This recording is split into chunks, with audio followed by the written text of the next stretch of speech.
contato meu com a equipe do projeto Brasil Nunca Mais foi pouco antes de começar o trabalho. Segundo semestre de 79, fui procurado pelo Luiz Eduardo Grihaug, amigo, advogado nosso, advogado de vários presos políticos, que me contou o andamento desse processo, onde estava também uma outra advogada muito importante, esta sim, a minha advogada, durante os meus 5 anos de prisão, 71 e 76, Eni Raimundo Moreira, que era uma assistente do Sobral Pinto, já no período final em que o Sobral mantinha o seu escritório. A contratação da Eni foi parte de uma discussão que fizemos coletivamente, a importância de ter em São Paulo um dos advogados do Rio, que naqueles anos 70, 71, ainda tinha uma certa diferença de tom, em que os advogados de São Paulo tendiam para um encaminhamento, um enfrentamento corajoso, mas menos avesso às denúncias abertas, enquanto os do Rio, Modesto, Heleno Fragoso, Eni, o próprio Sobral Pinto, muitos outros, se caracterizavam por atitudes de denúncias públicas mais incisivas sobre o que estava se passando aí nos porões da repressão política, tortura, assassinatos, desaparecimentos. Eu comecei na equipe numa situação de um pesquisador e durante os 5, quase 6 anos de trabalho foi crescendo o meu papel dentro da equipe, até que no momento final, de fato, eu basicamente a última atividade, fechamento do texto final, depois que todos os demais tinham entregue seus textos, foi então naquele momento já com o Jaime Wright, todo o planejamento de prazos para entregar na gráfica, tudo isso. Mas certamente Dom Paulo Evaristo Arnes era a figura central desse processo, e durante o transcurso dos 5 anos, 5, 6 anos, o Jaime foi o seu link com a equipe, o seu braço direito, que ao mesmo tempo era com o Conselho Mundial de Igrejas, que conseguiu, de uma maneira ultra sigilosa, um financiamento especial que era feito todo por canais paralelos aos canais de contabilidade oficial, porque isso permitiria ao regime militar detectar se fosse feito por contas bancárias. E o próprio grupo que dentro do Conselho Mundial de Igrejas cuidou disso, Philip Porter e principalmente o Charles Harper, Chuck, eles fizeram isso clandestinamente dentro do próprio Conselho Mundial de Igrejas, né? Então eles faziam uma espécie de coleta entre doadores costumeiros do Conselho Mundial de Igrejas, explicando que se tratava de uma coleta especial que não entraria na contabilidade normal do órgão. E isso foi interessante até o ponto em que um grande representante da luta dos direitos humanos no Brasil, Lisânia Maciel, que era do Conselho Mundial de Igrejas, um dia descobriu rumores e veio então tirar satisfação com o Chuck. E o Chuck então negou peremptoriamente que existisse qualquer projeto em andamento, etc. Manteve o figurino da mais perfeita clandestinidade. Mas certamente as discussões iniciais envolveram essas figuras centrais, os dois pelo Conselho Mundial de Igrejas, Dom Paulo Evaristo Arnes, a figura central, a mais central de todas, link dele, braço direito, Jaime Wright, Luiz Eduardo, Eni, e aí a equipe ela teve mudanças. No primeiro momento teve uma contribuição importante também de Vânia Santana, socióloga, professora em São Paulo, casada com Gianfrancesco Guarnieri. E essa equipe então ela teve diferentes momentos, diferentes etapas. Ela trabalhou sempre com uma precisa consciência dos riscos. Nós mudamos de local mais de uma vez, Ficamos mais de um ano no Instituto Sede Sapiense, em São Paulo, em Perdizes, na Rua Ministro Godoy, e resolvemos mudar numa reunião decidida em fim de semana, porque tinha havido 2 indícios muito estranhos de porteiro do prédio, manobrista do estacionamento, que fizeram perguntas estranhas sobre o que se fazia naquelas salas. Então, sábado à tarde contratamos a Lusitana, no domingo os caminhões encostaram, levamos o acervo para outro local, e sempre Dom Paulo era a figura-chave, que conseguiu, primeiro no seminário de Ipiranga, depois numa igreja no Jardim Paulista. E o projeto Brasil Nunca Mais, eu tenho a impressão hoje que ele começou pensado muito mais como um estudo de enfoque da denúncia do sistema judicial do regime militar, então com alguns estudos, enfoques de advogados, como se dava o processo, e ele no transcorrer ele foi se tornando realmente um levantamento daquilo que aflorava no próprio mecanismo da justiça militar como marcas evidentes dos crimes, das violações de direitos humanos. Eu agora, como ministro secretário especial dos Direitos Humanos da Presidência da República, cuidei de fazer em 2006 visitas específicas ao Chile, ao Paraguai, ao Uruguai e à Argentina, visitas curtas de um dia só para conhecer os arquivos, dialogar com o andamento desse tema. E, surpreendentemente, eu constatei, e modificou uma opinião que eu tinha expressado publicamente, que estava errada, no sentido de que o Brasil não tinha aberto os arquivos da repressão política e os países vizinhos tinham. A realidade, eu hoje sustento que o Brasil, dos países da região, é o que mais tem arquivos abertos. Não é mérito do atual governo, da nossa equipe, embora tenhamos algum mérito nisso, mas é um processo histórico em que o Brasil Nunca Mais foi o primeiro passo. Porque o Brasil Nunca Mais, ele abordou a partir de um veio que se revelou historicamente absolutamente acertado. Então, como intuição, foi uma intuição genial. No STM, em Brasília, Superior Tribunal Militar, e basicamente pelo trabalho do advogado Sigmaringa Seixas, depois outros também, mas ele basicamente foi o elo que ia diariamente pedir processos, como advogado pode pedir processos para estudar, para preparar alegações finais de defesa. E ele montou então em Brasília, e eu vim algumas vezes ajudá-lo aqui no próprio Conjunto Nacional, conjuntos alugados com uma máquina de xerox, 2 e jovens meninos que trabalhavam então o dia inteiro tirando aquelas cópias freneticamente para devolver o processo o mais rapidamente possível. Claro que ao final de 2 anos assim, a secretária do STM chamou o doutor Sigmaringa para dizer: mas doutor, eu estou vendo aqui de 200 processos retirados no mês passado, o senhor tirou 180, né? Só o senhor, o que está acontecendo? Todos os outros advogados. Então realmente isso ajuda a derrubar um pouco daquela paranoia que todos como cidadãos temos, de que um regime ditatorial ele é infalível, ele é onipotente, ele não falha. Não sempre. As ditaduras mais perfeitas, elas falham, elas têm erros. Não perceberam o que estava acontecendo. Nós enviávamos isso para São Paulo daqui, por sistemas aí variados. Eu lembro numa convenção nacional do PT, e eu na época já tinha uma participação ativa nisso, um dos ônibus que trouxe delegação de São Paulo, ao voltar nós abarrotamos o bagageiro de cópias dos processos. Para todos os efeitos seria coisa do Greenhalgh para os clientes dele, né?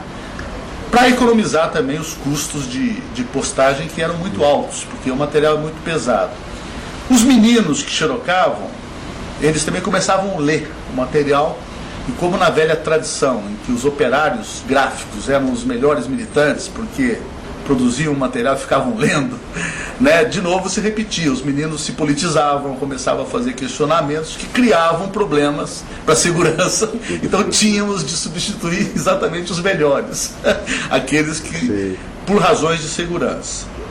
E claro, né, a aposta feita ela deu certo, porque se dizia assim: não vamos fazer agora uma tomada de depoimentos das vítimas, de testemunhas, porque se na própria documentação oficial do Estado brasileiro houver elementos, né, impressões digitais, nós teremos então provas irrefutáveis, né? Isso está dito aí no prefácio do livro. E isso aconteceu porque nós percebemos que, ao contrário da Argentina, os números da violência na Argentina são arredondados para 30 mil mortos desaparecidos. Aqui no Brasil, o nosso equivalente é algo entre 400, 500, né?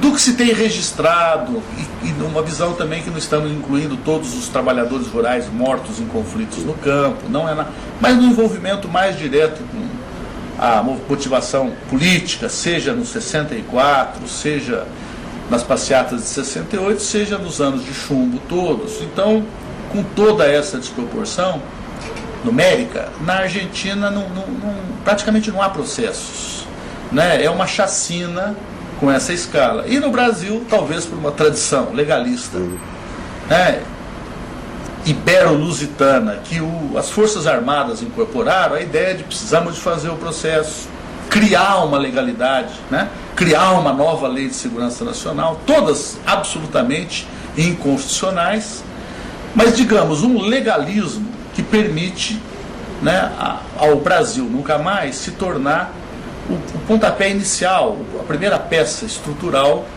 de um possível acervo nacional com a memória da repressão política, que hoje, com os mecanismos novos que nós não tínhamos no período, hoje temos, internet, a informática desenvolvida, etc. tal, é realmente poder assegurar abertura, transparência, que é absolutamente fundamental para a construção no Brasil de uma consciência perene quanto à não repetição desses ambientes de violação. Então aqui tem a célebre, tantas vezes repetida frase do Dom Paulo Evaristo Arnes no livro do Nilmário Miranda e Carlos Tiburcio, Dos Filhos deste Solo, que por sua vez é um livro fortemente assentado no trabalho que começou dos familiares de mortos desaparecidos, mas começou dos próprios presos. Aqui às vezes tem pequenos textos aqui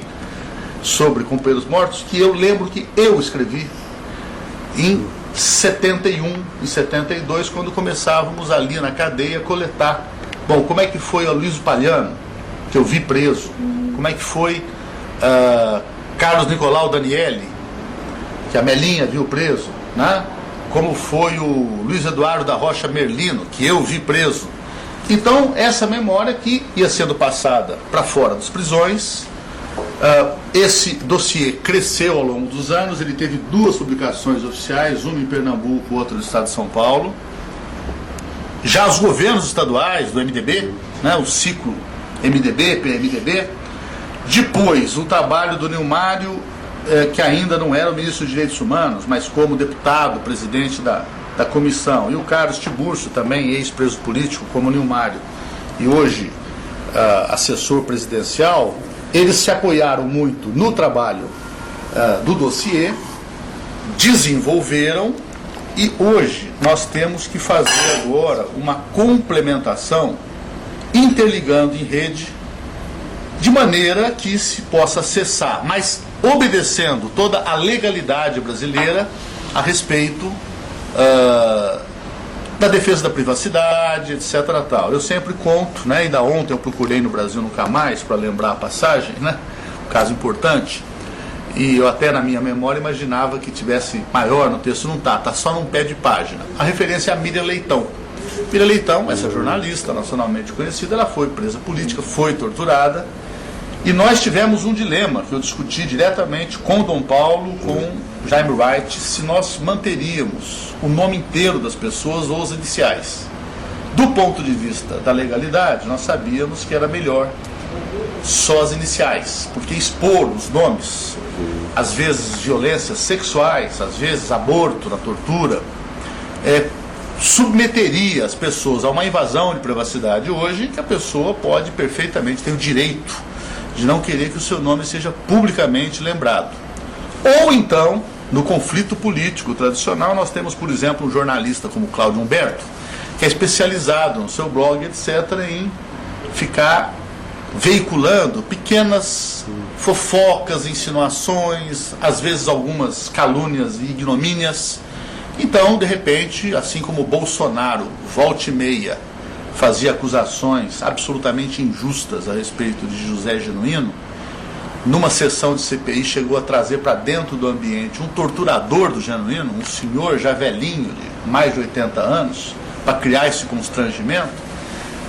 O acesso completamente desregulado aos arquivos vai expor pessoas a serem citadas na coluna do Cláudio Humberto, na coluna de jornalistas desse Jaez, a invasão de privacidade que o Brasil impede pela Constituição, pelo Código Penal e por algumas portarias que disciplinam isso. Na situação atual no Brasil, então, nós estamos discutindo no governo federal, e eu creio que com grandes chances de sucesso e com o empenho da ministra Dilma Rousseff, que como ministra-chefe da Casa Civil é a responsável pelo Arquivo Nacional, a construção de algum espaço, né, tecnologicamente adequado, com internet, para que o Brasil possa conhecer melhor, digamos, criar chaves de acesso credenciadas nas universidades, nos centros de pesquisas, em grupos como Tortura Nunca Mais, comissões de familiares, que interligue os arquivos que nós já temos abertos. Por exemplo, o do Brasil Nunca Mais, que tem um problema agora de manutenção. Eu fiz uma visita ao ministro Flávio Berrembá, agora acaba de ser nomeada ministra do STM também, uma assessora da ministra Dilma. Então, no STM existe toda a boa vontade para qualquer projeto de refazer o acervo, aí já usando as tecnologias atuais, que não é mais a microfilmagem. Também o projeto Brasil Nunca Mais, ele conseguiu reunir 707 processos. Esse é um trabalho que eu coordenei e foi um trabalho muito difícil, porque se tratava de fazer assim, um peneiramento, lendo atas de cada uma das auditorias. Então havia mais de 10 auditorias no Brasil, no Nordeste, no Sul, e com sessões diárias, às vezes examinando 10 processos. Então se tratava de anotar o número de cada processo em cada circunscrição judiciária militar, CJM, e ver se nós já tínhamos ou ainda não. Isso virou um mapa de que, bom, então sabemos que existe um processo da P que nós não temos aqui. Então era a marca para Sigmaringa procurar. Mas nós não temos segurança e temos indícios fortíssimos de que existam mais do que 707. Eu diria que não é absolutamente provável que os processos sejam mais de 1000, mas eles podem ser 800. Eles podem ser 850, eles podem ser 750, que seja mais do que os 707. Então, aí já tem um pequeno espaço, um pequeno universo que ainda não foi objeto do trabalho que o projeto Brasil Nunca Mais fez. Segundo, a abertura dos arquivos estaduais, né, sobretudo de São Paulo, né, propiciou um boom de informações, de notícias, né, que ajudou a elucidar vários dos casos da nossa Comissão Especial dos Mortos e Desaparecidos Políticos. Casos que a comissão estava examinando e ainda sem convicção, ou já tinha examinado e indeferido, porque considerava que era realmente morte resistindo à prisão, e a localização dos documentos novos do arquivo DOPS e de outros estados permitia obter uma foto de necrópsia, e aí submetemos a peritos independentes, não compromissados com o período da ditadura, e esses peritos então fizeram laudos demonstrativos de uma maneira cabal de que havia mais perfuração de arma de fogo, que havia escoriações, em alguns casos, como do massacre da Chácara São Bento, em Recife, Paulista, né, hoje Abreu e Lima, que envolve a participação do infiltrado, Cabo Anselmo, foram 6 mortos. Em alguns casos, as fotos tinham pedaços de corda nos pulsos atrás das pessoas mortas e com a marca, o hematoma da corda, o que é uma prova evidente de que ali se fez uma farsa, né? As pessoas não foram mortas ali, foram trazidas ali e se foram amarradas com corda e se a marca chegou ao ponto de deixar hematoma, é porque a comissão então formou a convicção de que eles foram assassinados e que cabia deferir então o reconhecimento da responsabilidade do Estado, a indenização, o resgate da sua condição de pessoas aí, lutadores da liberdade, pela recuperação da democracia. Eu acho importante também registrar na história do Projeto Brasil Nunca Mais, que chegou a envolver, no momento final de tratamento quantitativo, porque aí não dava mais para fazer uma análise que era, sobretudo, qualitativa, chegava a ter meia dúzia de analistas que liam os processos de cabo a rabo, mas isso precisava ser completado com um tratamento quantitativo. Então, fazer um modelo de questionário, simplificando, fechando, para poder responder A, B, C, D, e uma vez ou outra. Aí nós fizemos por alguns meses uma formação de uma equipe maior, que eu imagino que deva ter alcançado até 20, quem sabe 30 pessoas trabalhando por alguns poucos meses nesse processamento.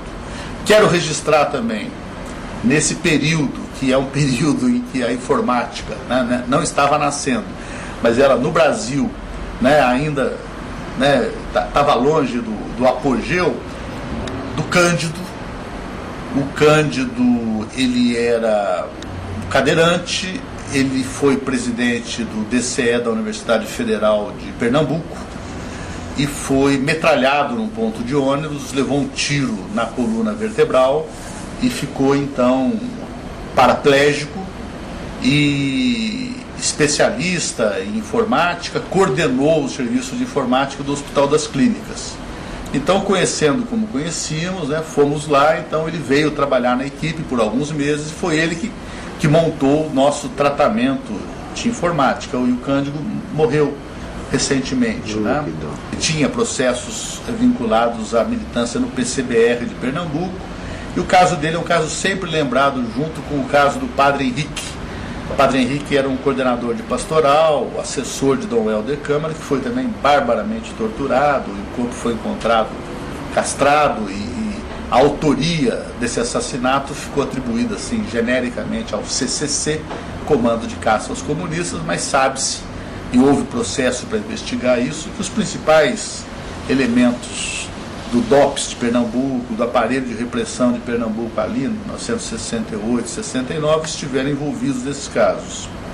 Dentro desse processo do Projeto Brasil Nunca Mais, essa turma do DOPS, essa turma que aos poucos foi saindo de cena, mas não largou o osso muitas vezes, como é que foi a reação à publicação? Isso era o nosso grande susto, pânico, Eu quero contar que quando combinamos de que os vários textos entregues, eles precisavam de ter um tratamento que desse uma certa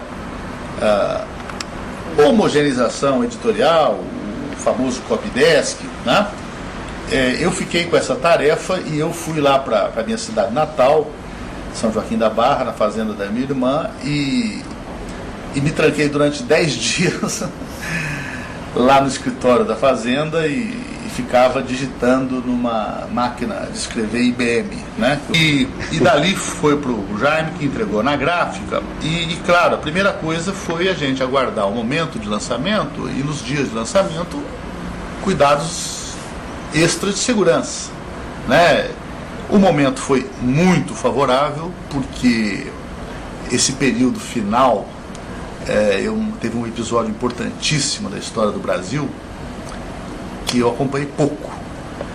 que foi o da doença e da morte de Tancredo Neves, porque foram de 15 de março a 21 de abril, né?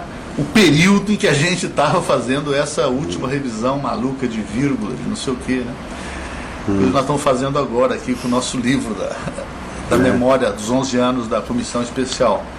E eu via de vez em quando o Jornal Nacional, né, o que estava acontecendo, a grande comoção, diariamente as cenas ali em frente o INCOR, né, às vezes até durante o dia, dependendo do momento, até aquele momento. Então foi exatamente nesse momento, e claro, quando finalmente o livro foi lançado, o Brasil já era, presidente Sarney já era um governo civil, e vocês lembrem que o Sarney, já em maio, ele compreendeu, né, com a argúcia política que o caracteriza, então ele já em maio ele fez alguns gestos inesperados.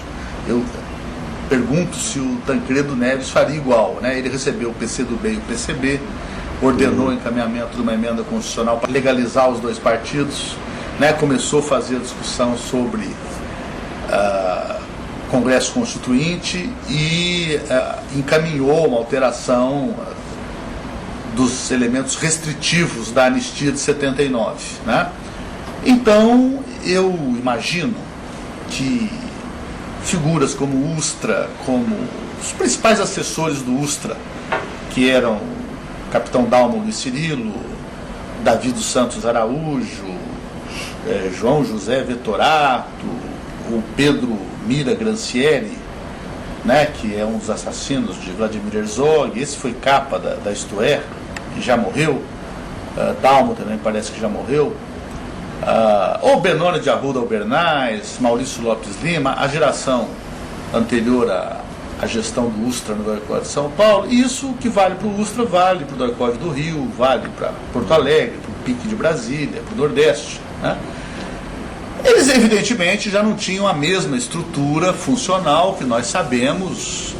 Ela sobreviveu até outubro de 77, o episódio da demissão do Silvio Frota é um marco.